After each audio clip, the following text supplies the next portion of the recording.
রসুল পাক আল্লাহ রাব্বুল আলামিন সর্বপ্রথম সত্যগত নূর মুবারক থেকে সৃষ্টি করে 1000 বছর দাঁড়িয়ে 1000 বছর রুকু 1000 বছর সাজদা, এইভাবে আল্লাহ পাকের প্রশংসা করতে করতে যে প্রথম যে সাজদা দিয়েছিলেন ওই সাজদার মধ্যে আল্লাহর প্রশংসা করেছিলেন আলহামদুলিল্লাহ। একটু বড় করে বলুন সুবহানাল্লাহ। এই জন্য আল্লাহ পাক খুশি হয়ে আল্লাহর প্যারা মেহবুব সাল্লাল্লাহু আলাইহি ওয়াসাল্লামকে বলতেছেন, বন্ধু আমি আপনার জন্য আসমান জমিন লৌহ কলম চন্দ্র সূর্য এমনকি আপনাকে সৃষ্টি না করলে আমার রুবুবিয়ত আমি প্রচার করতাম না, সেই যে কারণে আমি আপনাকে সৃষ্টি করেছি, আপনি আমার শুকরিয়া আদায় করেছেন, আমি আল্লাহ খুশি হয়েছি। বরকে বলুন সুবহানাল্লাহ। আজকে যে মাহফিল আপনারা করতে যাচ্ছেন বিগত জীবনেও করেছেন, আশা করি ইনশাআল্লাহ আগামীতে এখানে মাহফিল হোক। আপনি যে চান কি চান না? কে কে চান একটু হাত তুলে দেখান দেখি। আলহামদুলিল্লাহ, সবাইকে কবুল করুক, আমিন। যে নবীর ঈদে মিলাদুন নবী সাল্লাল্লাহু আলাইহি ওয়াসাল্লাম মাহফিল করতে যাচ্ছেন, উনি সাজদায় পড়ে যখন আল্লাহর প্রশংসা করলেন, আল্লাহ রাব্বুল আলামিন বললেন, বন্ধু আমি তো আপনাকে সৃষ্টি করেছি আমার প্রশংসার জন্য, আমার ইবাদতের জন্য, তো আপনি তো হক আদায় করেছেন, এখন আপনি কি চান? ওই মুহূর্তের মধ্যে নূরানি জগতে আপনার আমার যে নবীর জন্য এই প্যান্ডেলের নিচে বসে আছেন, যারা অক্লান্ত পরিশ্রম করে মাহফিলের আয়োজন ইন্তজাম করেছেন, আপনার আমার সে নবী রহমতুল লিল আলামিন বলেন, বারে ইলাহি আমি কিছু চাই না, আমার ধন দৌলতের প্রয়োজন নাই, টাকা পয়সার প্রয়োজন নাই, গাড়ি বাড়ির প্রয়োজন নাই, আমার গুনাহগার উম্মতকে আমাকে দিয়ে দিন। বরকে বলুন সুবহানাল্লাহ। রব্বে হাবিলি উম্মতি, রব্বে হাবিলি উম্মতি। সেই মহান রব্বুল আলামিনের দরবারে আরেকটিবার শুকরিয়া তান উচ্চস্বরে বলি আলহামদুলিল্লাহ। লক্ষ কোটি দরুদ সালাম প্রেরণ করছি ওই নবী পাকের কদমে। হযরতে ইব্রাহিম খলিলুল্লাহ আলাইহিস সালামের কদম পড়েছে। এখানে যদি কোনো হাজিল হেরমাইন ভাই হাজী সাহেব থেকে থাকেন, আপনারা জানবেন আল্লাহর ঘরের বাম পাশে দক্ষিণ পূর্ব কর্নারে মকামে ইব্রাহিম রয়েছে। হযরতে ইব্রাহিম আলাইহিস সালাম যে পাথরের মধ্যে দাঁড়িয়ে ইসমাইল আলাইহিস সালামকে নিয়ে আল্লাহর ঘর সংস্কার করেছিল, ওই জায়গাটার নাম হলো মকামে ইব্রাহিম। বড় করে বলুন সুবহানাল্লাহ। যারা হজ করতে যায় ওইখানে সেই মকামে ইব্রাহিমকে সামনে নিয়ে 2 রাকাত নামাজ আদায় করে। আল্লাহ আমাদের সবাইকে যাওয়ার তৌফিক দান করুন, আমিন। আর একটু বড় করে বলুন না আমিন। মক্কা মদিনা যাওয়ার ইচ্ছা নাই? এটা একজন মুমিনের অন্তরের চাহনি, বাসনা, কামনা হতে হবে যদি ঈমানদার হয়ে থাকেন। আল্লাহ আমাদের প্রত্যেককে কবুল করুক, আমিন। মুহতারাম হাজিরিন, মা হাজিরা আলাইহিস সালাম যে আমরা জিলহজ মাসের মধ্যে 10ই জিলহজ কুরবানি দিয়ে থাকি বিশ্বব্যাপী, সে মা হাজিরা আলাইহিস সালাম শিশু পুত্র ইসমাইল আলাইহিস সালামের জন্য পানি খুঁজতে খুঁজতে সাফা এবং মারওয়া পাহাড় দয়ের মধ্য দিয়ে যে 7 বার আসা যাওয়া করেছে, এটা আল্লাহর বড় পছন্দ হয়েছে মা হাজরা আলাইহিস সালামের কদমকে। এজন্য হাজীদের উপর সাফা মারওয়া সাই করা ওয়াজিব করে দিয়েছেন। একটু বড় করে বলুন না সুবহানাল্লাহ। ঠিক তেমনি ভাবে আজকে যে নবীর ঈদে মিলাদুন নবী করতে যাচ্ছেন, সে নবী পাকের কদমের কত দাম। আল্লাহর প্যারা মেহবুব বলতেছেন, জুইলাত লিয়াল আরদা মসজিদান। একটু বড় করে বলুন সুবহানাল্লাহ। ইব্রাহিম আলাইহিস সালামের পায়ে যে পাথর লেগেছে এটা মকামি ইব্রাহিম হয়েছে। মা হাজরা সালামের পা মোবারক লাগার কারণে সাফা মারওয়া দামি হয়েছে। আর যে রব্বুল আলামিনের প্রিয় মেহবুবের ঈদে মিলাদুন নবী করতে যাচ্ছেন, ওই নবীর কদমের এত দাম। ওই নবী পাকের কদম পৃথিবীর জমিনে লাগার কারণে আল্লাহ সমস্ত পৃথিবীকে মসজিদ বানিয়ে দিয়েছেন। বরকে বলুন সুবহানাল্লাহ। একটু আগে আপনাদের খতিব সাহেব জনাব মাওলানা রিদওয়ানুল বারী সাহেব বলেছেন, আপনারা যারা এখানে বসেছেন মিলাদুন নবীর মাহফিলে, আল্লাহর রহমতের দরজা আপনাদের জন্য উন্মুক্ত করে দিয়েছেন। ফেরেশতারা আপনাদের জন্য ক্ষমা প্রার্থনা করতেছেন। আল্লাহর নবীর জন্য সুপারিশ করাটা ওয়াজিব হয়ে গেছে। বলুন সুবহানাল্লাহ।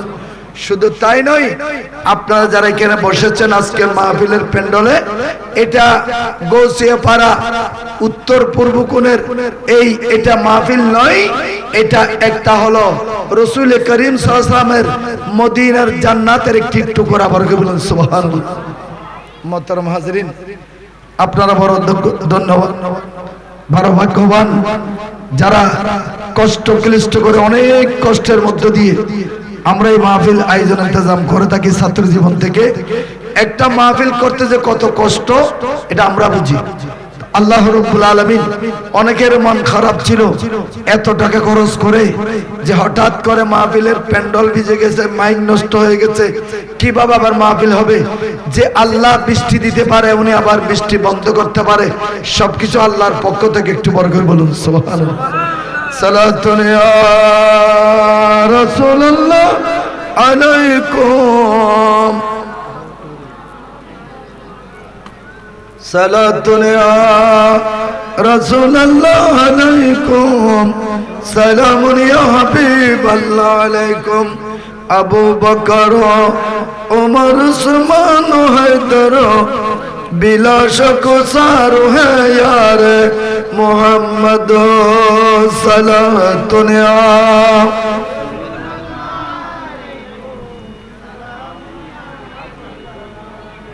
শায়ের যতক্ষণ ছিল ততক্ষণ ব্যাটারিতে আপনাদের ছিল। এখন আমরা তো বয়স হয়ে গেছে, আর আগে থেকে অভ্যাস নাই হাত নাড়াচাড়া ইশারা, কারণ এখন বর্তমান যুবক সেটা চাই। মাঝখানে আমি একটা কথা বলি, পরে বলতেও না পারি, মনেও না থাকতে পারে। ইনশাআল্লাহ আজিজ, আমাদের প্রধান অতিথি মহোদয় একেবারে কাছে চলে আসছে, উনি আসলে আমি মাইক ছেড়ে দেবো, দেরি করবো না। আমাকে একটা বিষয়বস্তু ঠিক করে দিয়েছে সালাতের ব্যাপারে। ইনশাআল্লাহ আমি যতটুকু সম্ভব সামনের দিকে যাব। আগে সালাতে যাওয়ার আগে একটু মডিফাই করে নিয়েছে সামনে পিছনে করে, যে এই যুবকরা ওখানে দেখলাম খেলা চলতেছে, আজকের জন্য নয়, আজকে কয়েক মাস যাবত, কারণ খেলার জন্য আমরা পাগল। খেলার মধ্যে একটা আমোদ প্রমোদ আছে, শয়তান একটা উৎসাহ দেয়, আর খেলার মধ্যে ওখানে লাভও আছে, শারীরিক ব্যায়াম সুস্থতার জন্য এটা ভালো। তবে খেলাধুলা ইসলামে নিষেধ করেছে, যেহেতু আপনাকে আমাকে আল্লাহ সৃষ্টি করেছে, ওমা খালাকতুল জিন্না ওয়াল ইনসা ইল্লা লিয়াবুদুন, মানব জাতি জিন জাতিকে আল্লাহ সৃষ্টি করেছে তার ইবাদতের জন্য। বড় করে বলুন সুবহানাল্লাহ। তো ইবাদত কিভাবে হয়? 5 ওয়াক্ত নামাজ পড়লে ইবাদত, সারাদিন মসজিদে বসে থাকলে ইবাদত, তাসবিহ হাতে নিয়ে ঘুরলে ইবাদত, কোরআন শরীফ নিয়ে বসে থাকলে ইবাদত। ঠিক কি না? নাকি ভুল বললাম? বল খেলা ইবাদত, ক্যারাম, ফুটবল খেলা যত আছে, এই জন্য খেলা ইসলামে নিষেধ করেছে। কারণ আপনার আমার মূল্যবান সময়টুকু ইবাদত থেকে দূরে সরে যাচ্ছে। আমি ছেলেদেরকে প্রায় সময় বলি, আমার মসজিদে কম বলি, একজন ইমানদারের মুমিনের প্রতিটা শ্বাস প্রশ্বাস 24টা ঘন্টা ইবাদত। বরকতুল্লাহ সুবহানাল্লাহ। কিভাবে? 1 মিনিটে শেষ করব। আপনি এই মাহফিলে এসেছেন, আমরা কোরআন তেলাওয়াত করেছি। আপনারা কোরআন তেলাওয়াত যারা জানেন, অনেকে তেলাওয়াত করেছেন আমাদের জবানে। যারা তেলাওয়াত করেন নাই, আমি আমার পূর্ববর্তী বক্তা উনি তেলাওয়াত করে যতটুকু সওয়াব পেয়েছে, আপনারা যারা শুনেছেন কান দিয়ে নীরবে, আপনারা সমান পরিমাণ সমপরিমাণ সওয়াব পেয়েছেন। বরকত আলহামদুলিল্লাহ। কোরআন তেলাওয়াত ইবাদত নাকি গুনাহ? কথা বলবেন না? কোরআন তেলাওয়াত কেমন ইবাদত? আমি একটু একটু করে, এটা গৌসিয়া পাড়া সমাজ কল্যাণ পরিষদ একটি অরাজনৈতিক সামাজিক সংগঠন, 2008 সালে এটা হয়েছে। দুই একটি কথা আপনাদের এলাকার পার্শ্ববর্তী থাকি প্রতিবেশী হিসেবে বলবো, যে ওয়াজ অনেক শুনেছেন, অনেক গানবাজার শুনেছেন, কিছু আজকের মাহফিল থেকে নিয়ে যাওয়ার জন্য আমি দুই একটি ক্রিটিক্যাল প্রশ্ন বলবো। তাহলে কোরআন তেলাওয়াত আমরা করেছি, আপনারা শুনেছেন, সমপরিমাণ সওয়াবের ভাগী হয়েছেন, আলহামদুলিল্লাহ বলেন। ইবাদত আজকে এই দেবার উত্তর পূর্ব কোন তরুণ সুন্নি পরিষদ ঈদে মিলাদুন নবীর আয়োজন করেছে, কোরআন তেলাওয়াত হয়েছে, হাদিস শরীফ তেলাওয়াত হয়েছে, দুরূদ শরীফ তেলাওয়াত হয়েছে, হবে। এটা কি এলাকার জন্য রহমত হবে না গজব হবে? যেখানে আল্লাহর জিকির হয়, কোরআন কারীমের তেলাওয়াত হয়, দুরূদ শরীফের তেলাওয়াত হয়, ওইখানে 1 বছর পর্যন্ত আল্লাহর রহমত অহরহ বর্ষিত হয়। বরকত বলুন সুবহানাল্লাহ। তো আপনারা এসেছেন, মাহফিলে আসলে অনেক সওয়াব, এসেছিলেন গুনাহগার, মাহফিল থেকে যাবেন নিষ্পাপ হয়ে, আলহামদুলিল্লাহ বলেন।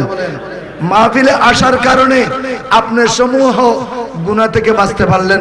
এখনো যারা বাসা বাড়িতে, দোকানে পাঠে মাহফিলের ডানে বামে বসে আছেন, আপনারা মাহফিলের প্যান্ডেলে এসে বসে যান, আল্লাহর রহমত আপনাদের উপর বর্ষিত হবে। সালাতুন ইয়া রাসূলুল্লাহ আলাইকুম,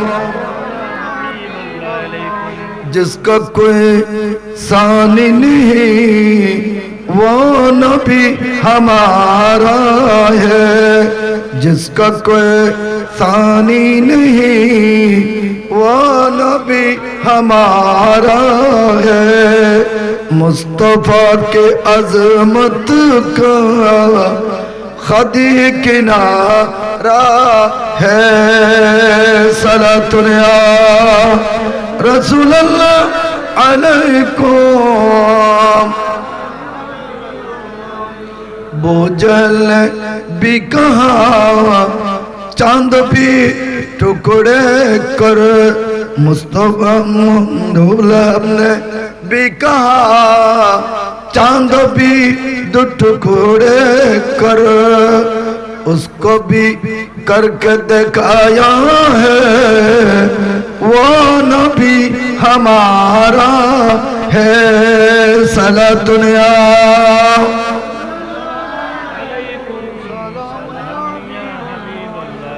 কোরআন তেলাওয়াত করলে সওয়াব, দুরূদ শরীফ পড়লে গুনাহ।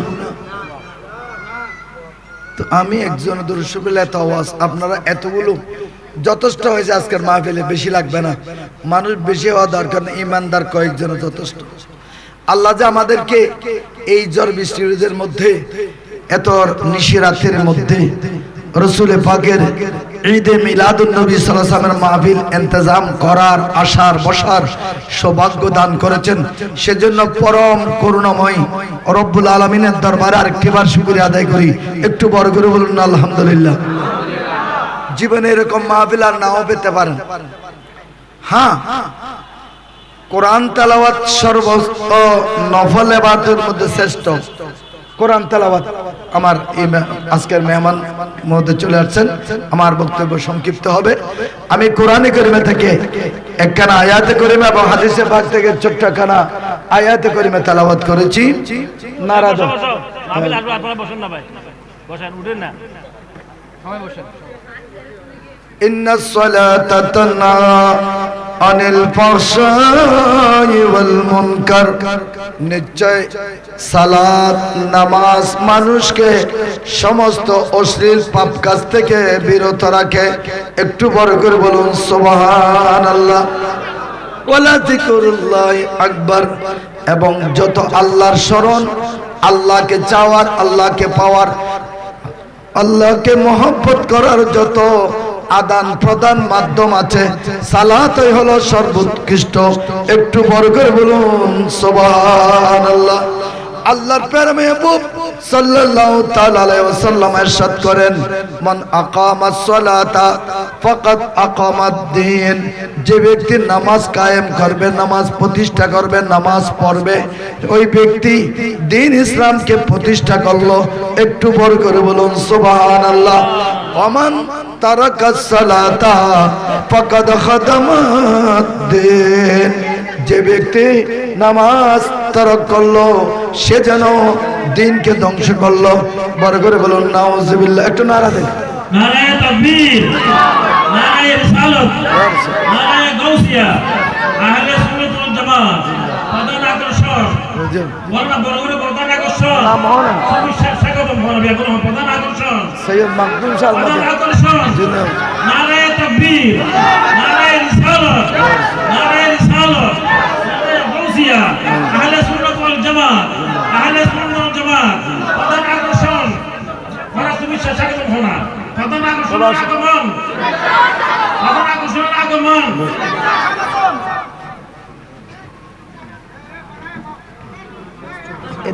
এদিকে বসে যাও বাবা। হ্যাঁ ভালো আছে হাসান আব্দুল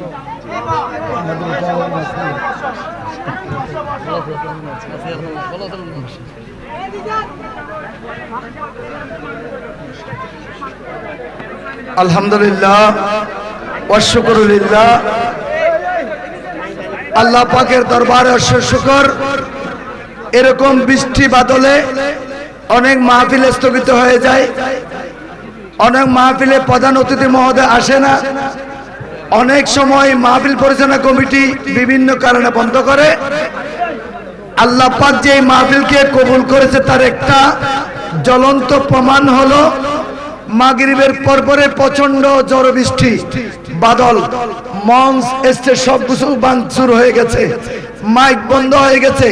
আবার নতুন উদ্যমে যে মাহফিলকে পুনর্সাজানো হয়েছে, আলহামদুলিল্লাহ এই মাহফিলকে আল্লাহ যে কবুল করেছে তার একটি বড় সহায়ক হলো আজকে আমাদের প্রধান অতিথি মহোদয় শেখ সৈয়দ মাকদুম শাহ আল মাদানী মাদ্দাজিলুল আলী আমাদের মধ্যে উপস্থিত হয়েছেন। বড় করে বলুন আলহামদুলিল্লাহ।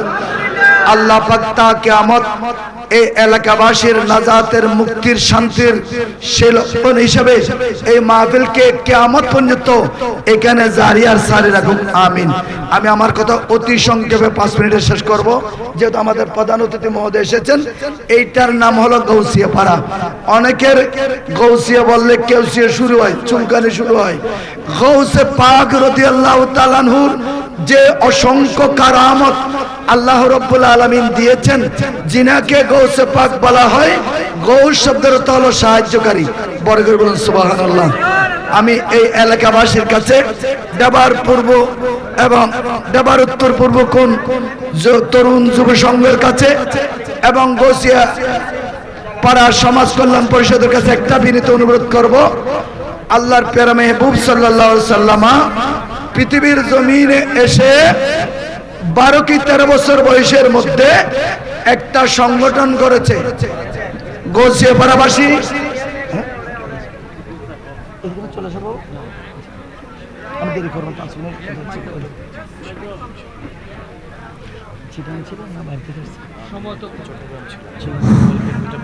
সময় উপস্থিতি আমি প্রত্যেকের দৃষ্টি আকর্ষণ করছি।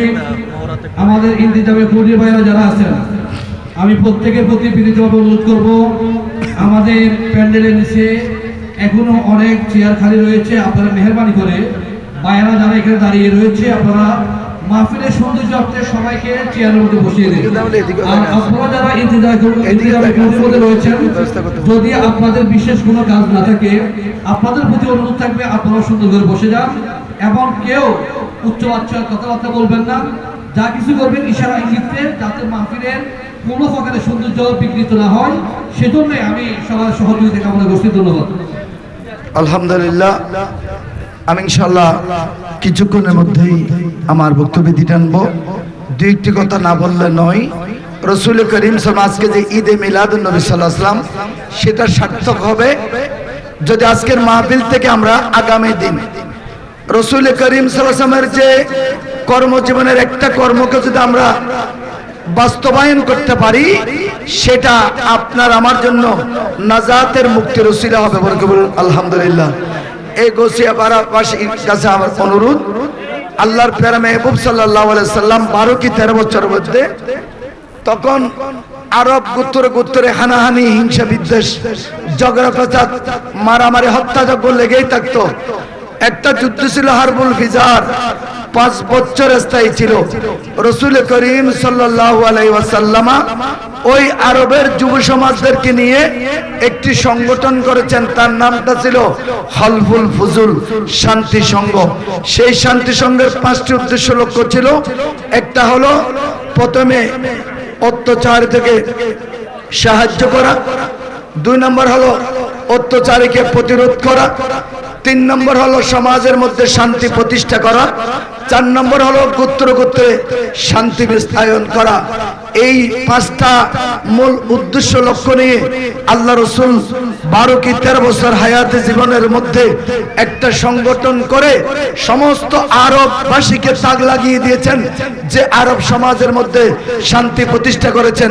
আজকে গৌসিয়াপাড়া সমাজ কল্যাণ পরিষদ যদি এই মাহফিল থেকে শিক্ষা নিয়ে রসুল করিম সাল্লাল্লাহু আলাইহি ওয়াসাল্লাম পৃথিবীর জমিনে শুভাগমনের পূর্বে আরবের সামাজিক অবস্থা এমন ছিল, চুরি, ডাকাতি, মদ, সুদ, ঘুষ, নরহত্যা, নিজের কন্যাকে নিজে জ্যান্ত কবর দেওয়া থেকে শুরু করে সমস্ত পাপ পঙ্কিলতায় নিমজ্জিত ছিল। সর্বকালের সর্বযুগের সর্বশ্রেষ্ঠ রসুল নবী মুহাম্মদুর রাসূলুল্লাহ সাল্লাল্লাহু আলাইহি ওয়াসাল্লাম পৃথিবীর জমিনে শুভাগমন করে সুদ, ঘুষ, হত্যা, যজ্ঞ, মারামারি, রাহাজানি, যে নিজের মেয়েকে জ্যান্ত মেয়েকে কবরস্থ করা এটা নিষেধ করেছে। এবং আল্লাহর নবী দাস প্রথাকে বিলুপ্ত করেছে, সুদ প্রথাকে বিলুপ্ত করেছে। নিজের মেয়েকে যারা যেখানে জ্যান্ত কবর দিত, আল্লাহর রাসূল ওই মায়ের কদমের নিচে সন্তানের বেহেশত বলেছে, আল জান্নাতু তাহাতা আকদামিল উম্মাহাত। আজকের মাহফিল থেকে আমি অনুরোধ করব, যাদের মা বাবা দুনিয়াতে বেশি আছে বেয়াদবি করবেন না, তাদের সাথে সদ্ব্যবহার করবেন, সদাচরণ করবেন, তাদের দোয়া নেবেন। মা বাবার দোয়া সেলাতের জন্য কল্যাণকর, পরকালের ওসিলা। যে সমস্ত সন্তান সন্ততি মা বাবার মনে কষ্ট দেবে, তারা দুনিয়াতেও কষ্ট পাবে, পরকালে তাদের জন্য জান্নাত হারাম, জাহান্নাম ওয়াজিব। একটু বরকত বলুন নাউজুবিল্লাহ। পরিশেষে ইমানদার যদি আপনি দাবি করেন, ইমানদারের পরিচয়ের সাথে সাথে 2 নম্বর হলো সালাত। সুতরাং আমরা যদি সুন্নি মুসলমান দাবি করি, আজকে দেশের অবস্থা আপনারা দেখতেছেন, মাজার ভাঙতেছে, মসজিদ ভাঙতেছে, মন্দির পাহারা দিচ্ছে, এটা কিসের আলামত আপনারা একটু বুঝেছেন নিশ্চয়। সুতরাং যদি বাঁচতে হয় সুন্নি মুসলমান হিসেবে বাঁচবেন, মরতে হলো সুন্নি হিসেবে মরবেন। এটাই হলো আহলে সুন্নাত ওয়াল জামাতের মূল ধারা। সুতরাং আজকে যারা মাহফিল করেছেন, যারা বিশেষ করে গৌসিয়াপাড়া সমাজ কল্যাণ পরিষদ সহ আপনারা এলাকার মধ্যে কোনো একটা সমস্যা হলে বসে সমাধান করে নেবেন। এলাকার মধ্যে শরীয়ত বিরোধী কোনো কার্যকলাপ হলে, কোরআন সুন্নাহ বিরোধী কোনো কার্যকলাপ হলে মারামারি কাটাকাটি নয়, তাকে বুঝিয়ে পরামর্শ করে আপনি এটা সমাজ থেকে বিলুপ্ত করার চেষ্টা করবেন। আল্লাহ রাব্বুল আলামিন দেবার পূর্ব উত্তর কোণ তরুণ সুন্নি সমাজ পরিষদের উদ্যোগে আজকের আজিম ও শান এই মাহফিলের মধ্যে যারা টাকা দিয়ে, পয়সা দিয়ে, শ্রম বুদ্ধি, পরামর্শ দিয়ে এত আজিম ও শান ঈদে মিলাদুন নবী সাল্লাল্লাহু আলাইহি ওয়াসাল্লামের ব্যবস্থাপনা করেছেন, আল্লাহ সবাইকে সহায় করুক। দুনিয়াতে ইজ্জত, পরকালের যে প্রত্যেকে রাসূল করিমের সুপারিশ, বিশেষ করে ঈদে মিলাদুন নবী করলে যে কি লাভ। আপনারা আজকে মহিষ জবাই করছেন, টাকা খরচ করেছেন, কষ্ট শ্রম বুদ্ধি করেছেন। সৈয়দনা সিদ্দিক আকবর রাদিয়াল্লাহু আনহু বলতেছেন, মান আনফাকা মান আনফাকা দিরহামান ইলা কিরাআতি মাউলুদিন নবী সাল্লাল্লাহু আলাইহি ওয়াসাল্লাম কানা রফিকি ফিল জান্নাহ। বরকত বলুন সুবহানাল্লাহ। যারা রাসূল করিম সাল্লামের ঈদে মিলাদুন নবীকে পাবে, ওটাকে সম্মান জানাবে এবং ওই ঈদে মিলাদুন নবীর জন্য বেশি নয় 1 টাকা যারা খরচ করবে, মানুষের মধ্যে যিনি শ্রেষ্ঠ, নবীদের পরে যার স্থান, যে সৈয়দনা সিদ্দিক আকবর রাদিয়াল্লাহু আনহু বলতেছেন, সেই ব্যক্তিরা আমি সিদ্দিক আকবরের সাথে জান্নাতে বন্ধু হিসেবে থাকবে। বরকত বলুন সুবহানাল্লাহ। আপনারা কারা কারা সিদ্দিক আকবরের সাথে জান্নাতে থাকতে চান একটু দেখি। আল্লাহ সবাইকে কবুল করুক, আমিন আমিন আমিন। আখির দাওয়ানা আনিল হামদুলিল্লাহি রাব্বিল আলামিন। আসসালামু আলাইকুম ওয়া রাহমাতুল্লাহি ওয়া বারাকাতুহু।